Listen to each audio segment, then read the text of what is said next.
prime number? Alex? A number that can be divided by any number. Okay, well, you say it like that and I have to say yes, but I have to say it the mathematical way. The mathematical, technical definition that you must understand, because you can get, there's some gray areas the way you said it. It is a number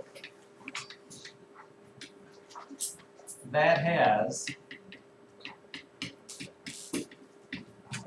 exactly two factors, and only two factors. I should put two and only factors. Okay, because let me just throw down the first, let's just do the first 10, 12 digits. They're numbers. 0, 1, 2, wait, sorry. 0, 1, 2, 3, 4, 5, 6, 7, 8, 9. Let's just do the first 10. If I asked you to give me the factors of all of these numbers, in other words, what times what can you multiply to get them? First of all, what can you multiply to get 0? 0. Technically, you could have an infinite amount because you could have 0 times 1, 0 times 2, 0 times. So really, this has an infinite amount of factors, I suppose, in the technical world. Ooh, everybody loves infinities. Yeah. What gives you 1? 1 has only one factor, 1 times 1. What gives you 2? 1 times 2. What gives you 3? 1 times 3. What gives you 4? Well, 1 times 4 and 2 times 2. What gives you 5? 1 and 5. 6 is 1, 2, 3, and 6. We did this like last year, so I'm going relatively quick here. 7 is just 1 and 7. 8 is 1, 2, 4, and 8. 9 is 1, 3, 9, and 10 is 1, 2, 5, and 10. The technical definition of a prime number is it has to have 2 and only 2 factors. In which case, if you look at it here, you end up with 2 is a prime number, 3 is a prime number, 5, 7, and that's it, as far as the ones I have there. Please get it out of your mind that every odd number is a prime number, because that's not the case, because obviously 9 has more factors than just 2. Okay, so you have to really test it to see if it's really a prime number or not. 1 is not prime, and 2 is the only even number that's prime. For what reason? Every other even number, Zach Rice, is Has 2 right, can be cut in half, so 2 is a factor. For example, 98. 98 is an even number. You can split it in half. So you know that one of the factors would be 2 times 49. It has to have those factors. Every even number will have 2 as a factor. So automatically 2, okay, any number that's even cannot be prime. Ashley? So does 1 count as a prime number? No, it does not. Because the definite, and that's why you have to use, that's why when Alex said a prime number is any number that can't be divided by anything, that's where a gray area comes, because 1 can't be really divided by anything for a whole number, but the answer is it has to have 2 factors. Oh. Okay, which leads us to, I hate to do this, I will do this. We just need to briefly just write down another piece of liquid note paper and write the word composite. And then just write on that, what is a composite number? A number that's not prime. Except for the number 0 and 1, which I don't believe are either prime nor composite. But the word composite means made up of, so everything that's not prime really is composite. That's all I want to talk about on this, just so you know, because I got so much other stuff to do. Back to prime numbers. Because the big thing we talk about prime numbers is because we're going to talk about prime factorization. Do you remember prime factorization? Raise your hand if that turns on even a small light bulb in your head. Oh, good. We have small light bulbs. I also call it the tree thing, Oh, or factor trees. It's also called division of primes, division by primes.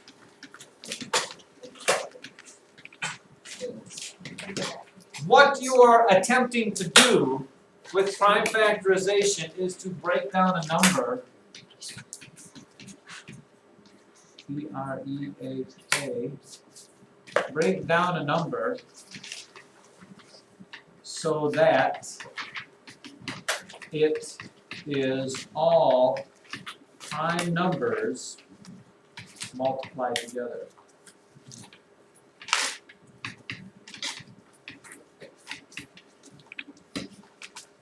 In other words, every composite number can be factored, or prime, you can use prime factorization.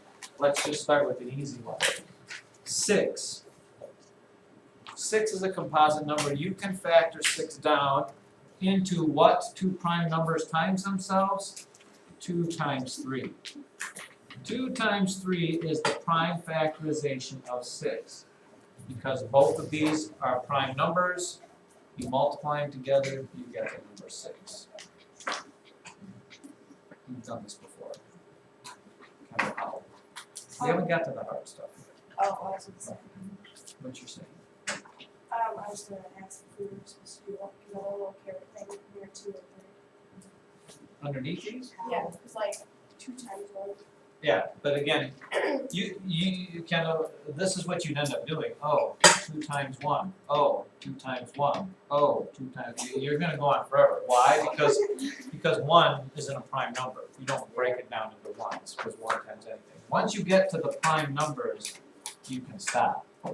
Now, when you do it like this is a factor tree. Because that's one way to do it. The other way to do it is called division by primes.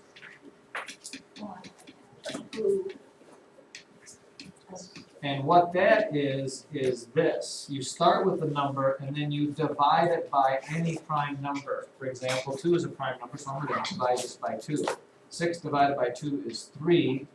Once this number up here is a prime number, you can stop. So there's your division by primes. I will do another example that will make it a little bit more clear to you, hopefully. So here are our 2 examples. We'll do 144 2 different ways. Let's do the factor tree first. And it doesn't matter what 2 factors you pick to cut 144 into it, you're going to end up with the same thing in the end. Okay, so 144. Anybody know what times what gives me 144? Oh, we do, Kyle. 12 times 12. Perfect. 12 times 12. Okay, you look at the 2 numbers you just divided, Sam Pop, or multiplied together. Are either one of those prime numbers? They are not. They both can be divided, so you have to break off them. What times what gives me 12? 6 and 2. Well, the obvious one, I guess, is 2 times 6 and 2 times 6. You look at all of those. Are any of those prime? Yeah. The 2's are prime, so you can stop with the 2's. I would put a circle because it'll keep you organized. 6, however, can be split up. What times what gives you 6, Ashley? 2 times 6. 2 times what? 6. I mean, 2 times 3, right? 3. I knew what you meant. And then you look at those. Can those be split? No. So those you circle because they are all prime. Your answer then, and I would suggest strongly, rather than leaving them all like this, because when I read the answer it's just going to be confusing to you. 2 times 2 times 2 times 2, 4 2's and 2 3's. Now if you're bold and you want to, or maybe the book will tell you to do this, you can use exponents if you like. 2 to the 4th power times 3 to the 2nd power. This is all well and good. Okay, that's the factor tree method. Sometimes the book will tell you to use a factor tree. If they tell you you have to use it, you have to do it like this. Now the division by primes looks like this. Okay, now here's where people go wrong. You have to divide by a prime number. Okay, in other words, when you do your first division, I can't pick 12, because 12 is not a prime number, it'll just mess me up. It's gotta be a prime number, it's gotta be 2, 3, 5, 7, 11, any of those. Generally speaking, let me strongly suggest if it's an even number, just use 2, because it's easy to cut things in half. So I cut 144 in half, I end up with 72. Okay, I look at 72, and I can divide that. Again, it's even, so I'm going to cut it in half again. I get 36. 36 can still be broken down, so I cut it in half again. I get 18. 18 is still a composite number, so I divide it by 2 again. I get 9. 9 can still be broken down. I can't use 2 anymore because I ran out of my even numbers, but I know 3 goes into 9, and then I end up with a 3. 3 can't be broken down, so here are all of my prime numbers, or prime factors of 144. You'll end up with the same exact thing as you had over here. This is the division by prime.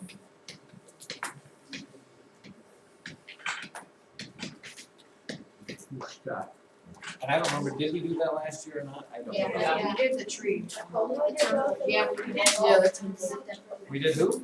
We did the